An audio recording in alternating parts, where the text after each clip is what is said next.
Having teenagers is definitely one of the biggest projects and most challenging things I've ever done in my life. And in this video, I decided to go over a little bit of comparison. What is our struggle with the teenagers versus what is their struggle? And maybe that's gonna be an eye-opener for us as parents as to how much of a bigger struggle it is to be teenagers, especially in today's day and age, but generally, how much harder it is for them as opposed to us. Research by the University of California in LA vindicated sleepy teenagers around the world when they discovered that teens actually need sleep far more than adults do, at least 9 hours every night, in fact.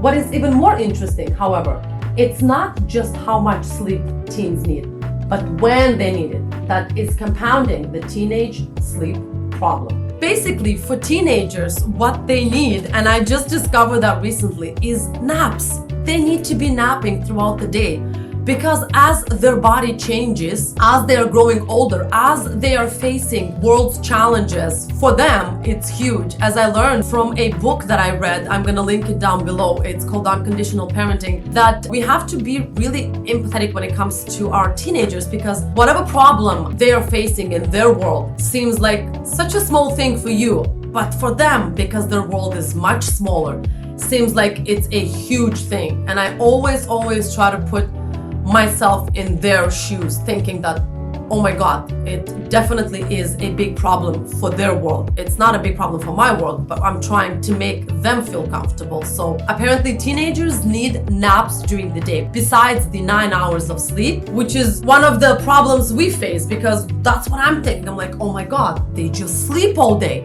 They do nothing. They just sleep all day. And when I started doing some research about it, I was pretty surprised to find out that that's what they actually need. That's how their body manages the stress of growing up. Their body is growing, their mind is growing. Generally, it's a very challenging task to be growing up as a person. So let them sleep. Irrational decisions are a problem. MRI, there were researches done, showed that the prefrontal cortex in teenagers doesn't develop until the age of 18, 19. That means anything that they do from the age of like 13 to 17, 18 cannot be considered as a rational decision because that particular connection hasn't developed yet in their brain. So they don't know how to make the right decision. And by doing the wrong decision, they will learn which right decision is. And by making that wrong decision, that neural pathway is going to form that belief that, yeah, that was the wrong decision. So next time I should be smarter about it. And that's how their brain actually functions. And I was pretty surprised when I found that out because I figured if I tell him this is wrong, he will understand or she will understand, my teenagers, oh, I should listen to mom. No, they actually do need to make their own mistakes. So their prefrontal cortex develops. Third problem for the parents, laziness. We always assume that our teenagers are lazy when in fact is besides their body needs more sleep and their body is exhausted from all of the functions it maintains as they're growing up. Besides us adults, we are already well developed. It's actually proven that we expect our teenagers to start doing chores overnight when in fact this is a habit that needs to be promoted from a very young age. So when they do reach the age of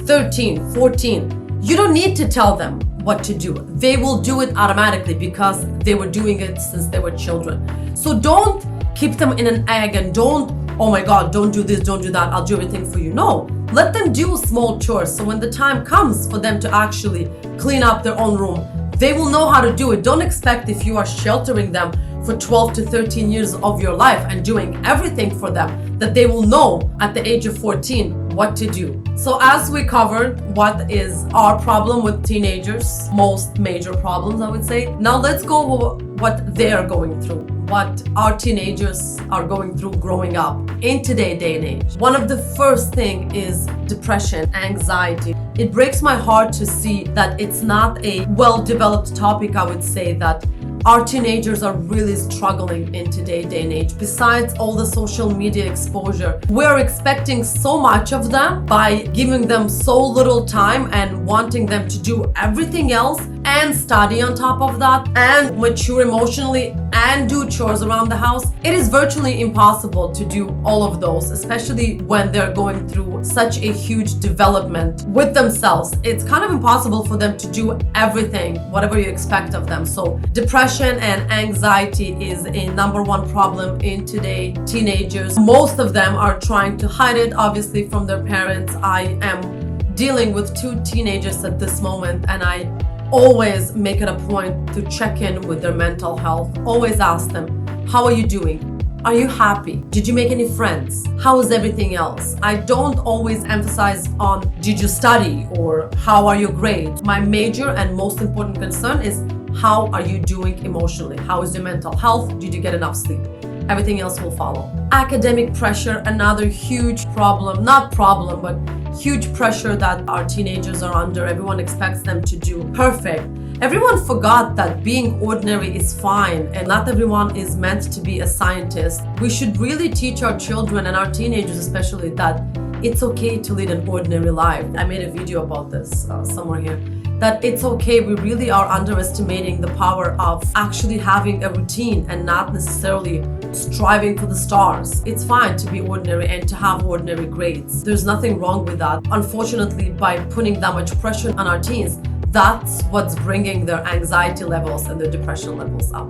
Social relationships, it's hard for them to integrate in a new school if they finalize their high school and they started university. So social pressure is a big factor when it comes to our teenagers, as well as how to maintain a relationship with their siblings, how to maintain a relationship with their parents, how to, if they like someone, if they are not out, if they have different sexual preferences. It's so hard for them to actually incorporate themselves in a particular social aspect in whatever studying they're doing, whether they're at university, whether they're still at their parents' house. Their circle always changes of people. For us, once we're adults, if we have certain friends, same friends stay with us for years. For them, this is the time to make long-lasting friendships, and it's a bit unnerving because you want to make sure that you choose the right friend. You want to make sure that no one's going to hurt you, no one's going to deceive you. And how are you going to navigate, and how are you going to say that, tell to a girl that you like her, or tell to a boy that you like him? So this is an extremely major topic as well when it comes to our teenagers.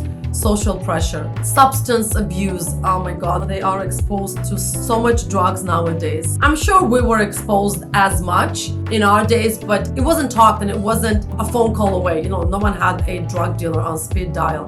And now it's being catered, unfortunately, to our teenagers. And I'm seeing it on my teenagers. They can actually buy weed off Snapchat, or they can buy any kind of drugs by just walking down the street. It was much hidden before, and for them being exposed to all of that actually pushes them to, oh, it's fine, I can just try it. If it's that exposed, it cannot be that bad. It is that bad, unfortunately, and that's another huge problem they are dealing with, to actually learn how to say no, how to take a step back, and how to have certain boundaries and control over their desires. Technology and cyberbullying, another huge problem for our teenagers. We never had to deal with cyberbullying. For us, it was bullying on the street and people would see it and someone would stand up for you. That's why the suicidal rate is so high in teenagers, because cyberbullying is so private and no one sees it, no one knows about it. It's so well hidden. When someone gets into your message system and is being rude and mean to you and is actually bullying you,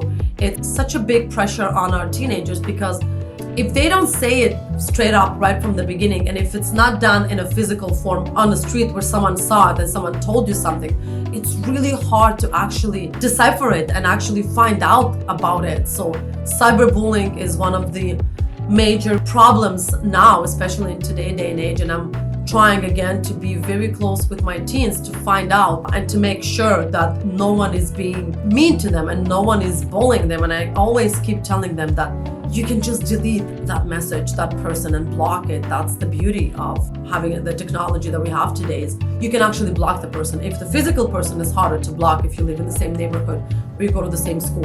Cyberbullying, it's much easier to stop. You can just block that person, block the messages, delete them, and never have to read them again. It is really essential for us as parents to be aware of all of these problems. So in the bigger scheme of things, if you think of what we are dealing with when it comes to raising our teenagers and with what they are dealing as growing up to become adults, we really should be much more empathetic, and we really should be the emotionally adult parents when it comes to teaching them how to navigate all of these problems and how to deal with all of these problems. So when I think about it, our concerns feel so small in comparison to what they're dealing on day-to-day basis. So yeah, we do have to have a lot of patience when it comes to our teenagers, and every time I'm looking at my teenager daughter and my son, and every time they lash out or they get very emotional, I'm thinking I was the exact same way and someone had to put up with me. So what goes around comes around. There's nothing necessarily